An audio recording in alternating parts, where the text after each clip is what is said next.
નર્મદા જિલ્લા પંચાયત કચેરી ખાતે નવા ચેરમેનોની વરણી જિલ્લા વિકાસ અધિકારીની અધ્યક્ષતામાં કરવામાં આવી। ધારાસભ્ય ચેતર વસાવા અને જિલ્લા પંચાયતના સદસ્યો કાર્યકરો મોટી સંખ્યામાં ઉપસ્થિત રહ્યા। નર્મદા જિલ્લા પંચાયત કચેરી ખાતે જિલ્લા વિકાસ અધિકારીની અધ્યક્ષતામાં નવી સમિતિઓના ચેરમેનની વરણી કરવામાં આવી।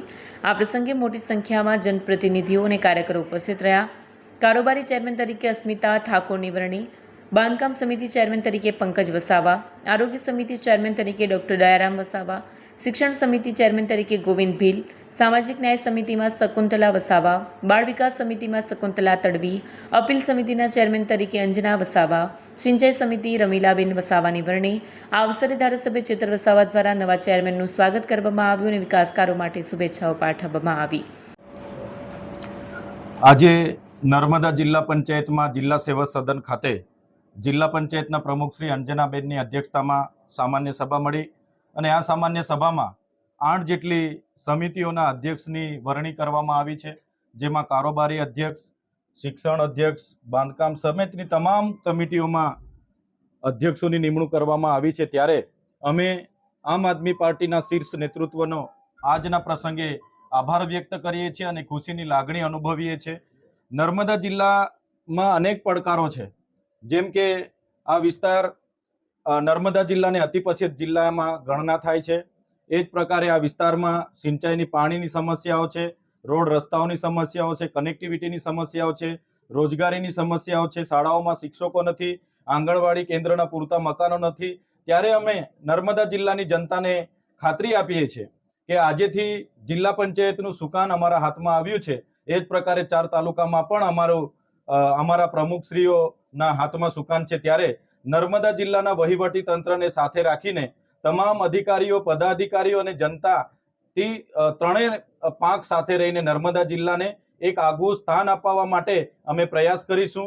શિક્ષણ હોય, કૃષિ હોય કે રોજગારની બાબત હોય, તમામ બાબતોમાં વધુને વધુ નર્મદા જિલ્લો આગળ વધે એ અમારા પ્રયાસ હશે અને છેવાડાના વ્યક્તિ સુધી પણ જે કંઈ યોજનાઓ આવે છે એ છેવાડાના વ્યક્તિ સુધી પણ પહોંચાડવાનું કામ અમે બધા સૌ સાથે મળીને કરીશું।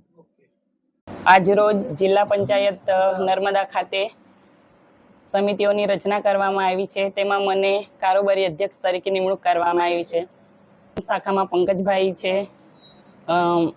શૈક્ષણિક ખાતામાં ગોવિંદભાઈ, સમાજ અને ન્યાય સમિતિમાં શકુંતલાબેન, બાળ વિકાસમાં શકુંતલા તડવીબેન છે, અપીલ સમિતિમાં પ્રમુખ અંજનાબેન છે, આરોગ્યમાં ડોક્ટર દયારામ સાહેબ। આ બધી સમિતિઓની રચના કરવામાં આવી છે આજે। તે બદલ અહીંયા બધા સૌ ઉપસ્થિત છે, જેવા એમએલએ સાહેબ ચેતરભાઈ વસાવા સાહેબ, તમામ જિલ્લા પંચાયતમાં ચૂંટાયેલા સભ્યશ્રીઓ, તાલુકા પંચાયતમાં ચૂંટાયેલા સભ્યશ્રીઓ, યુવા વર્ગો છે, એ બધાને મારા વતી આભાર વ્યક્ત કરું છું। આજરોજ જ્યારે કારોબારી અધ્યક્ષની મારી વરણી કરવામાં આવી છે ત્યારે ખૂબ આનંદ અનુભવું છું અને પાર્ટી થકી અમે સારી રીતે કામ કરીશું। પ્રજાની જે બધી અપેક્ષાઓ છે તે બધી અમે પૂર્ણ કરવા કટિબદ્ધ રહીશું। આપનું નામ? અસ્મિતાબેન આઝાદસિંહ ઠાકોર। આજે નર્મદા જિલ્લા પંચાયતમાં જે સમિતિનો રચના કરવામાં આવી છે એમાં મને જિલ્લા આરોગ્ય સમિતિના ચેરમેન તરીકે વરણી કરવામાં આવી છે। એના માટે હું પાર્ટી મોવડી મંડળ, અમારા લોકલાડીના ધારાસભ્ય ચેતરભાઈ વસાવા, એમનો ખૂબ ખૂબ આભાર માનું છું। અને આગલા દિવસોમાં જે પણ આખા નર્મદા જિલ્લામાં આરોગ્યની સમસ્યાઓ હોય કે હોસ્પિટલના ભૌતિક સુવિધાની વાત હોય કે દર્દીઓને તકલીફની વાત હોય, અમે સુધારો કરવા માટે સતત પ્રયત્નશીલ રહીશું। નર્મદા જિલ્લો આદિવાસી બાહુલ્ય વિસ્તાર છે અને એમાં જંગલ વિસ્તાર પણ છે, એટલે ડેન્ગ્યુ, મેલેરિયા અને અમુક સિકલસેલ દર્દીઓના દર્દી વધારે છે। એના માટે અમે સારામાં સારી કામગીરી કરીશું અને દેખરેખ રાખશું।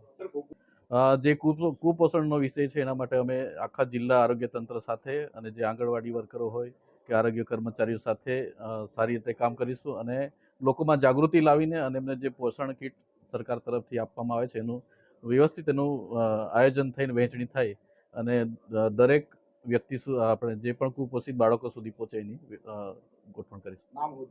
ડોક્ટર દયારામ વસાવા, આરોગ્ય સમિતિ ચેરમેન, જિલ્લા પંચાયત નર્મદા। વિડીયો જર્નાલિસ્ટ દીપક જગતાપ સાથે સત્ય ટીવી ન્યૂઝ, રાજપીપળા।